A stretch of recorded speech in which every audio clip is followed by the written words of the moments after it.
So this guy, he's a liar, but his lies are about to make him rich. Let's call him Francis. And Francis is 16, he's from New York, and he can't stay out of trouble. He's always lying and stealing from his parents and stealing from local businesses. But then one day, he commits forgery, and he gets arrested. Here's his mugshot. And after he's bailed out, Francis goes on another crime spree, and he eventually steals a car and flees to California. And then a few weeks later, he's arrested there. And they send him back to New York, where he has a bunch of outstanding warrants. And then, back in New York, Francis uses a bunch of forged checks to purchase an airline pilot's uniform. Because he thinks if he dresses like a pilot, which is a well-respected job, businesses will be more likely to trust him and cash his fake checks. But this plan doesn't really work, because he gets arrested for trying to use stolen checks, and he spends the next 2 years in prison. And by the time he gets out, he's 19. And a month later, he's arrested again in Boston for trying to steal a car and writing more bad checks. So they send him back to prison for another year. He's 20 now. So he eventually gets out and continues to be a turd. He gets that old pilot's uniform he bought, and he uses it to scam a few free flights from the airlines. Because I guess off-duty pilots get free flights. But then he gets arrested in Baton Rouge for stealing a bunch of checks from a family who was trying to help him. And from there, he eventually flees to Europe. And there, he's right back to stealing cars and cashing fake checks in France and Sweden. And then he gets arrested in France, and he's deported back to the US. He's 22 now. And now that he's back in the US, surprise, surprise, he goes right back to dressing up as a pilot and cashing more forged checks. 4 months later, he's caught and arrested again. And while he's in jail, he escapes. But within a few days, they catch him again trying to cash yet another forged check. And this time, he's sentenced to 12 years in prison. But a few years later, he gets out on parole. Then he's arrested again, this time for stealing art supplies and cameras from a children's summer camp. Here's his mugshot. And so at this point, Francis is around 26. And around this time, he moves into his parole officer's garage so his parole officer can keep an eye on him. And it's here that it finally seems like he's starting to learn his lesson.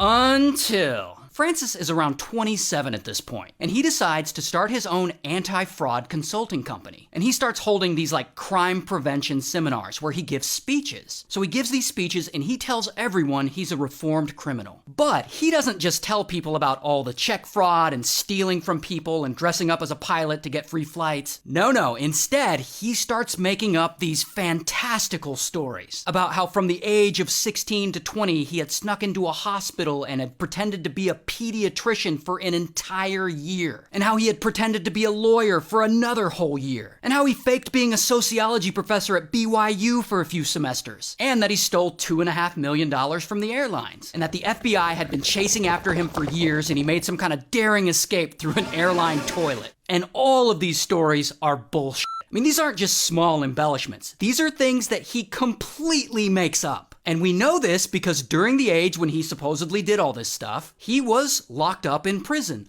All of which is public record. The only thing he really did was write a bunch of bad checks, rip off a few of his friends, and scam a handful of free flights. But none of that ends up mattering, because when Francis tells these fantastical stories about how he faked being a pediatrician for a year, or a lawyer, or whatever, people are fascinated. Like, they love hearing him say this stuff. And eventually, Francis's bullshit stories become so popular, he gets invited to do a guest appearance on a game show where he repeats these lies. I worked for a year as chief resident of a hospital. And people watching just eat it up. They love him. After that, he gets invited onto the Today Show. Then he gets invited onto the Johnny Carson Show several times, where, again, he repeats these lies. How did you pass yourself as a pediatrician? I supervised 7 interns on the midnight to 8 shift. And these appearances on Johnny Carson really blow him up. Suddenly, he's getting all kinds of media attention. People want to know more about him. So he teams up with an author and writes an autobiography. But not about his actual life, about these fake stories he made up. So then 2 years later, his book of made-up stories about his life gets published. And you've heard of it. It's called Catch Me If You Can. And it quickly becomes a New York Times bestseller. And then Francis sells the movie rights. And 17 years later, the rights end up at DreamWorks. And they make a movie directed by Steven Spielberg and starring Tom Hanks and Leonardo DiCaprio. And the movie goes on to be a huge hit. And years after that, they adapted it into a Broadway musical. And this whole time, even after the success of the book and the movie, Francis is out there doing guest appearances and giving public speeches, telling these same made-up stories about his life to huge crowds. I spent about a year practicing law. In both the job as the lawyer and the doctor, no one ever doubted for a second I was not. And it wasn't until more recently, in the age of the internet, that journalists really start to dig in and fact-check him in a real way. And they track his whole life through interviews